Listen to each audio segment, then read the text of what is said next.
हाँ जी, नमस्कार। अब हम लेवल 4 के बिल्कुल अंतिम पड़ाव में हैं, जहां पे हम GSTR 3B के अंदर रूल 42 एंड 43 स्टडी कर चुके हैं। इसमें हमने डिफरेंट चार्टर्ड अकाउंटेंट क्लासेस की मदद ली और ये जानने की कोशिश की कि कौन कौन सा ITC हमें लेना है और कौन सा हमें रिवर्स करना है। रूल 42 हमें बताता है जो इनपुट गुड्स और सर्विसेज के लिए आपको इनपुट मिलता है उसमें से कौन कौन सा इनपुट आपको नहीं लेना है। ठीक है, नॉन बिजनेस एक्टिविटी और एग्जाम्प्ट आउटपुट सप्लाईज के लिए जो आपका इनपुट होगा वो आप यूटिलाइज नहीं कर सकते। और जो कॉमन क्रेडिट है उसमें से आपको कैसे एग्जाम्प्ट का पोर्शन निकालना है। Exam turnover divide by total turnover को मल्टीप्लाई कर दीजिए। कॉमन क्रेडिट से आपका D1 कैलकुलेट हो जाएगा और D2 कैलकुलेशन मतलब हम ये मान के चलें कि 5% नॉन बिजनेस एक्टिविटी के लिए कॉमन क्रेडिट यूज किया जाता है। 5% एक रैंडम फार्मूला है जो गवर्नमेंट ने रैंडमली डिसाइड किया है। D1 और D2 ये दो कंपोनेंट्स जो कि हम अपने C2 किसको बोलते हैं, कॉमन क्रेडिट को, उसमें से हम निकाल देते हैं। तो ये D1 D2 की जो रिवर्सल है वो रूल 42 के तहत कैलकुलेट की जाती है और उसकी एंट्री टैली में कैसे की जाती है, उसकी एंट्री टैली में करने के लिए देखिए।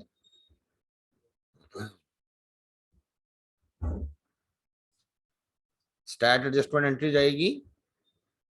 ठीक है, कहां से जाएगी, GSTR 3B खोलिए और यहां से एक स्टैट एडजस्टमेंट की एंट्री लीजिए।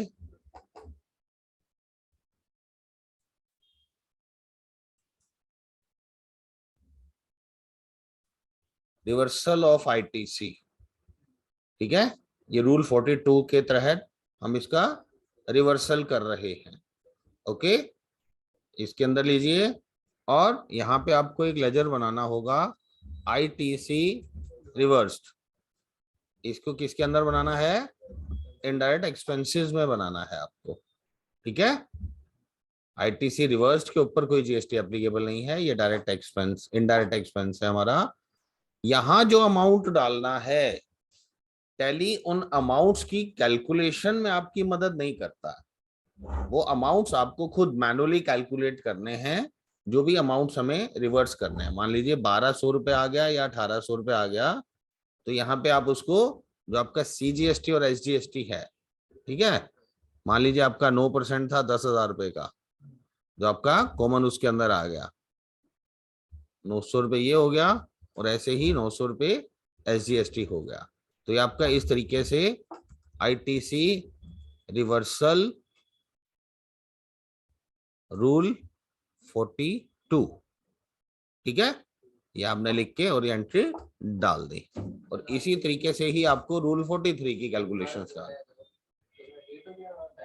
D1 प्लस D2 दोनों की, एग्जाम्प्ट और नॉन बिजनेस दोनों का आपको रिवर्सल करना है।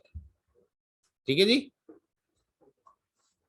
अब इसके अंदर आपने रूल 43 में भी जो चीजें सीखी कि कैपिटल गुड्स जो भी हमारी फिक्स एसेट्स हैं, मशीनरी है, वो चीज जो प्रोडक्शन के लिए यूज हो रही है, ठीक, तो उसका जो इनपुट क्रेडिट है वो हम क्लेम तो ले लेंगे, बट हमें हर महीने उसकी एग्जम्प्ट टर्नओवर की रेशियो में उसका ITC रिवर्सल करना पड़ेगा। किसी भी कैपिटल गुड की लाइफ को 60 महीने माना गया है। आपने कोई प्लांट लगाया, मशीनरी लगाई, उसके ऊपर जो भी आपने इनपुट टैक्स क्रेडिट बनता था, आपने 10 लाख रुपए की एक मशीन लगाई, 18% के हिसाब से आपको बिल होके आई थी 1,80,000 रुपए, उसके ऊपर आपका इनपुट टैक्स क्रेडिट बनता है। तो जिस मंथ में आपने खरीदी है उससे अगले 60 महीने तक आपको उसका ITC रिवर्सल करना होगा। क्लेम आज ही ले लो, क्लेम आज ही ले लो, बट अगर आपकी वो मशीन एग्जम्प्ट और टैक्सेबल दोनों चीजें बना रही है तो वो 1,80,000 रुपए आपका जो है वो कॉमन क्रेडिट माना जाएगा। अगर आपकी machine purely taxable goods manufacture करती है तो उसमें कोई रिवर्सल की आवश्यकता नहीं है, उसका पूरा इनपुट आप क्लेम कर सकते हैं। हमने मशीन 1 खरीदी 10 लाख रुपए की, ठीक है, उसको हम पूरी तरह से टैक्सेबल के लिए यूज करने वाले हैं। उसका जो इनपुट टैक्स है 1,80,000 पे, वो आप क्लेम कर लीजिए, उसका कोई रिवर्सल नहीं है। एक मशीन आपने और खरीदी, मशीन 2 10 लाख रुपए की, उसके ऊपर भी 18% टैक्स लगता है, वो भी आपको 11,80,000 रुपए में घर पे आई, 1,80,000 टैक्स लगा। बट वो मशीन आप purely exempt services exempt goods बनाने के लिए यूटिलाइज करने वाले हैं, तो वो वाला जो 1,80,000 है वो आपको इनपुट नहीं मिलेगा। तो इनपुट को आप स्टार्टिंग से ही जर्नल एंट्री डाल के उसको रिवर्स कर लीजिए, वो आपका इनपुट बनता ही नहीं है। तीसरी मशीन, मशीन 3, एक ऐसी मशीन है जिससे आप एग्जाम्प्ट और टैक्सेबल दोनों चीजें मैन्युफैक्चर करने वाले हैं, तो उसका जो इनपुट है वो आपका कॉमन क्रेडिट है।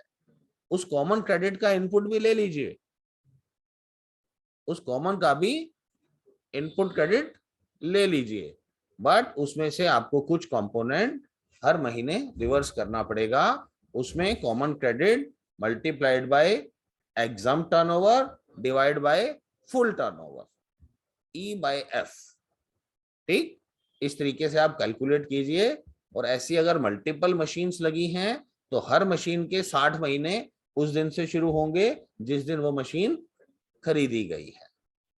तो आप उसको T1 T2 T3 T4 करके कि मेरा फर्स्ट मंथ का रिवर्सल है, सेकेंड मंथ का रिवर्सल है, M1 मशीन 1, मतलब जो भी आप मशीन 3 थी, सॉरी अभी हमारे एग्जांपल में, ऐसी मशीन 3 मशीन 4 मशीन 5 ऐसी कितनी भी मशीन हो सकती हैं आपके पास, ठीक है।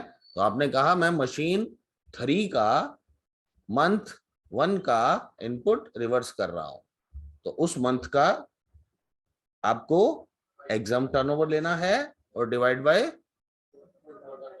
और जो कॉमन क्रेडिट था वो कॉमन क्रेडिट कहां से आया? कॉमन क्रेडिट आया था जब उसकी मैंने परचेज की थी मशीन की, ये हर महीने आने वाली फिगर नहीं है, ये उसकी मशीन के समय पे जब खरीदा गया था तब उसके ऊपर जो इनपुट क्रेडिट था उसकी कैलकुलेशन हो रही थी। बट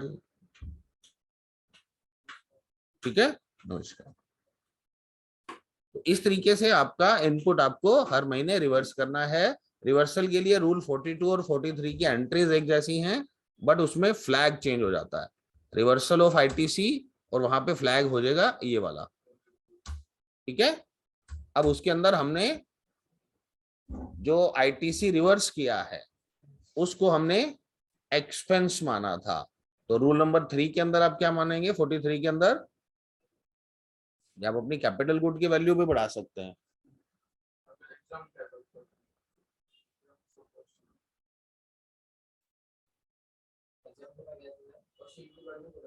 आपकी मशीन की वैल्यू को बढ़ा दीजिए और आपका जो इनपुट टैक्स आपने सीजीएसटी डेबिट किया हुआ था उसको यहाँ पे क्रेडिट कर दीजिए, ठीक है, समझ में आया? ठीक है। अब हम बात करने वाले हैं इंटरेस्ट और पेनल्टीज की। इंटरेस्ट और पेनल्टीज में क्या क्या है? कब लगती है पेनल्टी? आप कोई भी गलत कार्रवाई करते हुए पकड़े गए तो आपको पेनल्टी लगेगी, दंड का प्रावधान है, कानून के हिसाब से आपको कहा जाएगा आप इतनी पेनल्टी जमा करा दीजिए, ठीक है। तो पेनल्टी हमारे लिए क्या है? एक्सपेंस। तो आप पेनल्टी का लेजर बनाइए।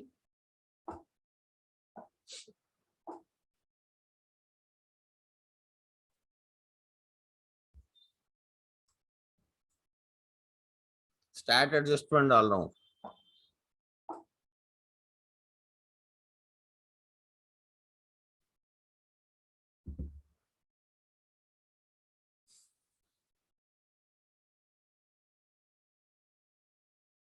ये देखिए, इंटरेस्ट, लेट फीस और पेनल्टी। लेट फीस कब लगती है? जब आप अपने रिटर्न समय पे नहीं भरते, उसके लिए आप लेट हो गए, तो लेट फीस लगेगी। ठीक, स्टार्टिंग में ये लेट फीस 100 रुपए प्रति टैक्स रखी गई थी पर डे के हिसाब से। बाद में घटा के 50 कर दिया गया और फिर 25 रुपए कर दिया गया। और पहले साल की पेनल्टियां, जो लेट फीस थी, सरकार ने माफ भी कर दी। कभी कभी ऐसा ऐसा दौर आता है तो गवर्नमेंट नोटिफिकेशन इशू करके वो लेट फीस माफ भी कर देती है। क्यों? लेट फीस के चक्कर में फीस ही नहीं आ रही। चोरी सारे माफ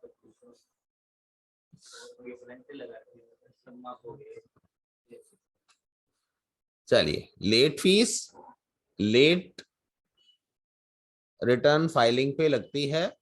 ठीक है, इंटरेस्ट कब लगता है? आपका टैक्स बनता था 1 लाख रुपया, आप अपनी रिटर्न फाइलिंग करने में 1 महीना लेट हो गए, तो सरकार कहती है आपने जो टैक्स 1 महीना पहले देना था वो आप 1 महीना बाद दे रहे हो, 30 दिन की तो लेट फीस लगेगी। ठीक, और आपने 1 लाख रुपया हमारा यूज किया है सरकार का, जो आपने 3B के साथ 20 से 24 तारीख के बीच में जमा कराना था, वो आप अगले महीने की 3B के टाइम पे जमा करा रहे हैं। तो वो 1 लाख रुपए का इंटरेस्ट 24% पर एनम के हिसाब से आपको देना पड़ेगा, 2 रुपए सैकड़ा।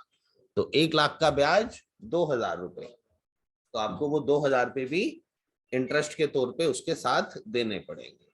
पेनल्टी, आपने अपना जो बाहर बोर्ड लगा रखा है, उस बोर्ड के ऊपर आपने अपना जीएसटी नंबर नहीं लिखा हुआ, तो भी आपके ऊपर पेनल्टी का प्रावधान है। 50,000 रुपए तक की पेनल्टी लगाई जा सकती है। आप कोई माल बिना ईवे बिल के भेज रहे हैं, रास्ते में पकड़े गए, तो भी पेनल्टी का प्रावधान है। आपने बिल काट रखा है, माल बेचा ही नहीं है, सिर्फ फर्जी बिल दे दिया, ठीक, तो उसमें भी पेनल्टी का प्रावधान है। आपने माल बेच दिया, बिल नहीं दिया है, तो भी पेनल्टी का प्रावधान है। आपने गलत तरीके से इनपुट टैक्स क्लेम कर लिया, तो भी उसमें पेनल्टी का प्रावधान है। ये पेनल्टी की एंट्रियां तब आएंगी जब आपके ऊपर फाइनेंशियल पेनल्टी लगाई जा रही है। जीएसटी के अंदर गिरफ्तारी का प्रावधान भी है। जो लोग गलत प्रैक्टिसेस में इन्वॉल्व पाए जाते हैं, उनके लिए 5 साल तक की जेल का प्रावधान है। ठीक है, कानून कड़े बनाए गए हैं ताकि टैक्स की कलेक्शन सुचारू रूप से चलती रहे और देश के विकास चक्र का पहिया रुकने ना पाए। काफी काफी लोगों के आता है।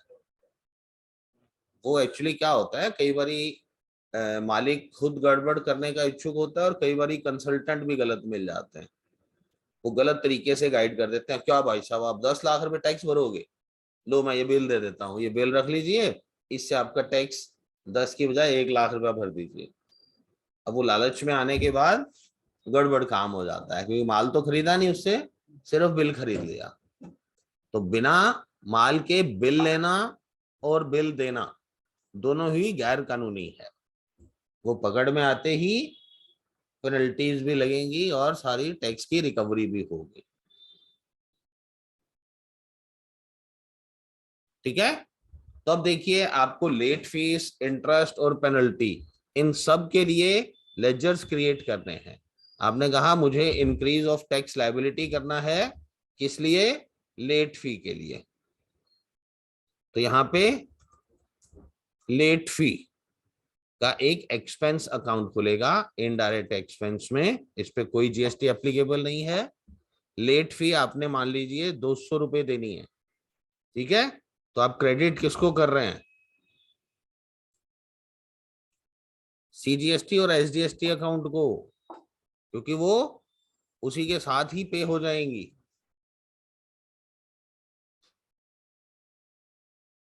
ठीक है, सीजीएसटी की लायबिलिटी बढ़ जाएगी ना, SGST की लायबिलिटी बढ़ जाएगी अगर मैं लेट फीस ले रहा हूं।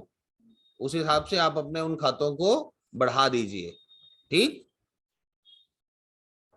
आप बता दीजिए कि 100 रुपए मुझे CGST में पे करने हैं और 100 रुपए मुझे SGST में पे करने हैं। ठीक है, हो सकता है कि आपकी IGST की पेनल्टी भी बनती हो, तो आप यहाँ 300 कर लीजिए। 100 और IGST में भी आपकी पेनल्टी बनती होगी, तो आप वो भी सॉरी लेट फीस बनती होगी, late fee for filing late. ठीक है, ये लेट फीस की एंट्री हो जाएगी। उसके बाद आप फिर दोबारा स्टैट एडजस्टमेंट में जाइए, इंक्रीज ऑफ टैक्स लायबिलिटी कीजिए और फिर आप पेनल्टी कर लो या इंटरेस्ट ले लो। इंटरेस्ट के अंदर हम रख लेते हैं इंटरेस्ट ऑन GST, ये भी मेरा इनडायरेक्ट एक्सपेंस हो जाएगा। ठीक है, मान लीजिए आपको 2000 पे इंटरेस्ट देना पड़ रहा है, तो इंटरेस्ट ऑन GST पेबल ये मेरी करंट लायबिलिटीज में आ जाएगा। ठीक है, इंटरेस्ट ऑन GST पेबल, बताइए कितना कितना किस किस उसके अंदर किस चीज पे कितना इंटरेस्ट लगा है। अरे 1000 रुपये तो मेरा इसका लग गया, 500 इसका लग गया और 500 इसका लग गया। ठीक है जी, तो ये आपकी इंटरेस्ट रेट 24% है। सरकार आपसे 24% के हिसाब से इंटरेस्ट लेने वाली है। ओके,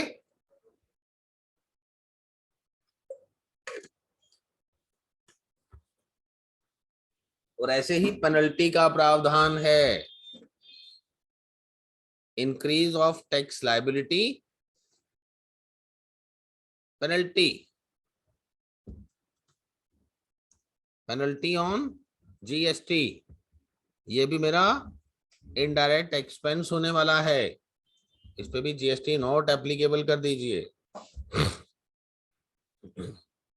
50,000 में आपको पेनल्टी लगा दी गई, पेनल्टी पेएबल। ठीक है जी, ये भी लायबिलिटी होती है हमारी। पेनल्टी पेएबल का लेजर बनाइए और बता दीजिए किस हिसाब से पेनल्टी आपको लगाई गई है।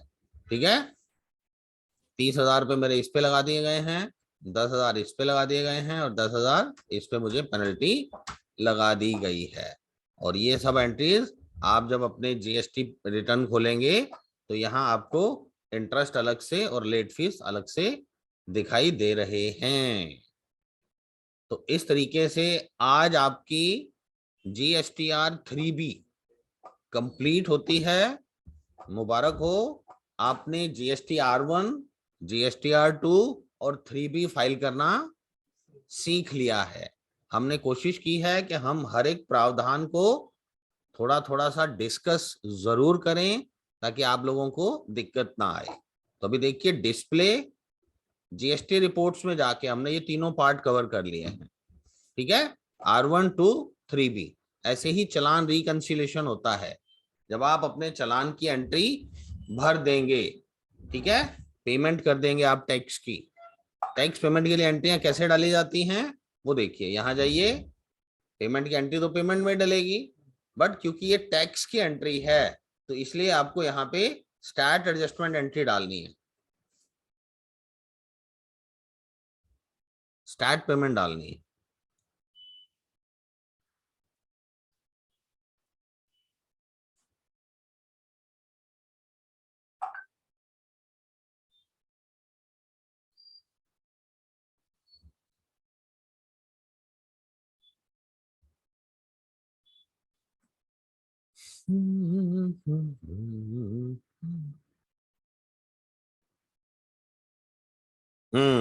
ऑटोफिल में आइए, ERP में सामने ही होता था, तो प्राइम में ही ऑटोफिल के अंदर दिया है, Ctrl+F।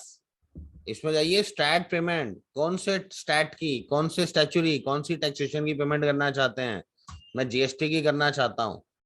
किस प्रकार, एडवांस टैक्स दे रहे हो, रेसिपिएंट लायबिलिटी RCM की पेमेंट दे रहे हो, या जो रेगुलर मेरी रिटर्न बन रही है उसकी पेमेंट दे रहे हो, या एनी कोई भी हो सकता है।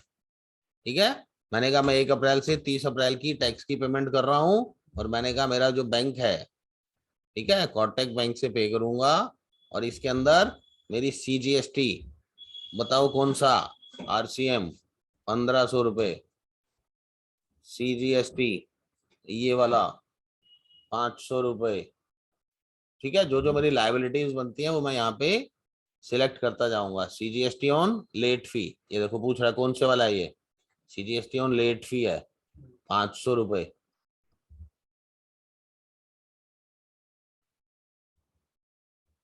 SGST late fee, late fee, ठीक है। ये सब ऐसे हम सिलेक्ट करके और यहाँ से बता देंगे कि मैंने कैसे दिया है, कैश जमा कराया या चेक कराया है। कैश और चेक बैंक कब लेता है, अगर आपके टैक्स की पेमेंट 10,000 रुपए से कम है, हमने सीखा था ये अपने लेवल 3 में, पेमेंट ऑफ टैक्स। अगर मेरा टैक्स 10,000 रुपए से कम है तो मैं बैंक में जाके कैश में भी जमा करा सकता हूँ और चेक से भी जमा करा सकता हूँ। परंतु यदि मेरे टैक्स की वैल्यू 10,000 रुपए से ज्यादा बनती है तो मेरे लिए ऑनलाइन पेमेंट करना कंपलसरी है, चाहे मैं डेबिट कार्ड क्रेडिट कार्ड से करूं, NEFT RTGS किसी भी तरीके से कर सकता हूं, ठीक है। मान लीजिए हम यहाँ चेक से ही कर रहे हैं, अरे बताओ कौन से बैंक, एक्सिस,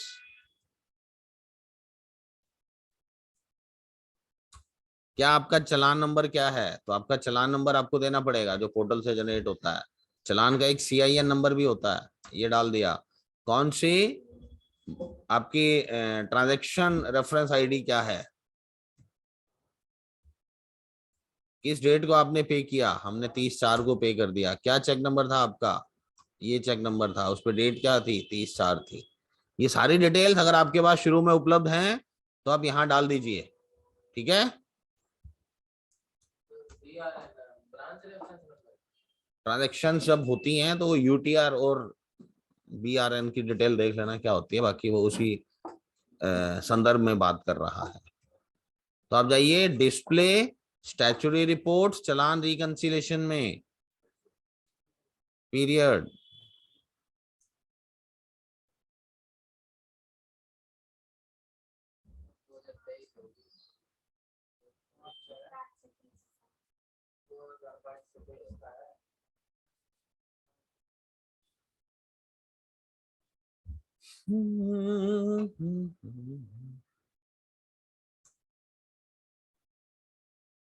ये लो जी, कह रही आपने पहले ही चालान डिटेल डाल दिए हैं उसमें, तो मैं क्यों दिखाऊं, ठीक है।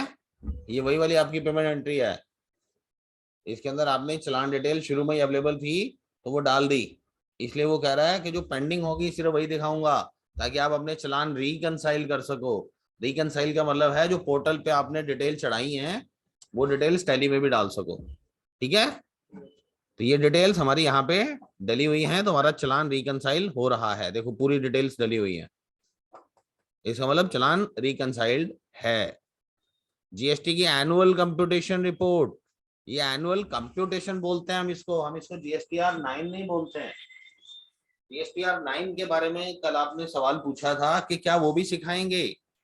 देखिए GSTR 9 की जो रिपोर्ट है वो रिपोर्ट, अभी तक आपने R1 फिल किया, R1 की सारी डिटेल आप तैयार करते थे जो आपकी सेल होती थी। R2 में जो आपने टैली में परचेज चढ़ा रखे हैं वो वहां पे रिफ्लेक्ट करती है, 3B के अंदर जो आपने सेल और परचेज चढ़ा रखी है वो रिफ्लेक्ट करती है, ठीक है। GSTR 9 के अंदर क्या होता है, क्योंकि आपने अपनी R1 और 3B हर महीने की या हर क्वार्टर की फाइल कर रखी है, तो आपका बहुत सारा डेटा ऑलरेडी टैली अपना गवर्नमेंट के पोर्टल के ऊपर अवेलेबल है, ठीक है। तो जब एनुअल रिटर्न बनानी होती है हम पोर्टल पे जाते हैं तो वहां पे हमारे से कुछ डिटेल तो ऑटोमेटिकली भरी हुई आ जाती है उसमें, जो कि वो हमारी R1 और 3B की डिटेल से फैच कर लेता है, ठीक। और हमारी जो 2A की डिटेल होती है वहां से भी वो डेटा कलेक्ट कर लेता है हमारी R1 बनाने के लिए। उसके बावजूद भी कुछ एंट्रीज रह जाती हैं क्योंकि GSTR 9 का जो प्रारूप है उस फॉर्म की जो शक्ल है वो डिजाइन करने में ही सरकार को 2 साल लग गए थे।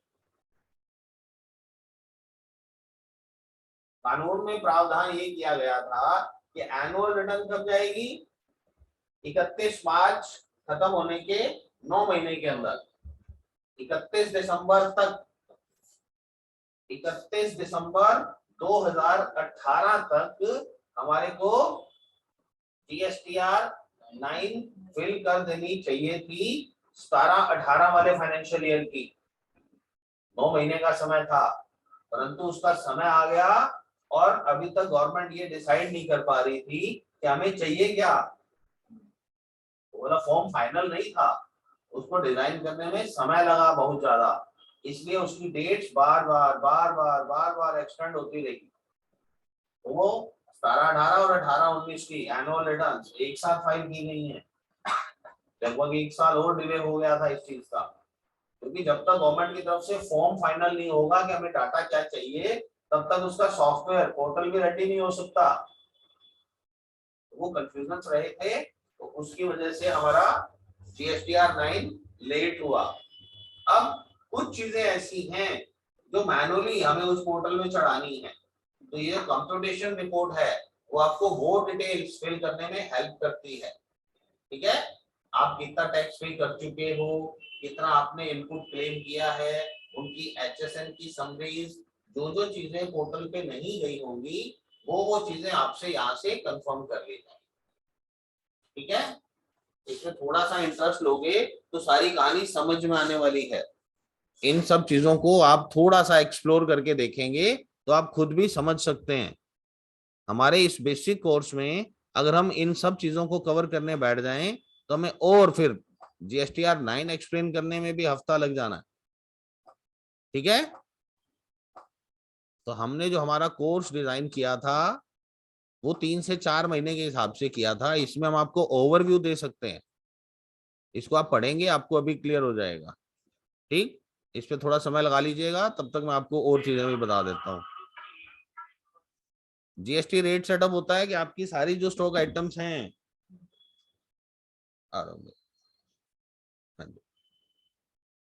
सारी स्टॉक आइटम्स की किस रेट से एप्लीकेबल है, उसका एचएसएन कोड क्या है और क्या परसेंटेज है, ये यहीं से दिख जाएगा।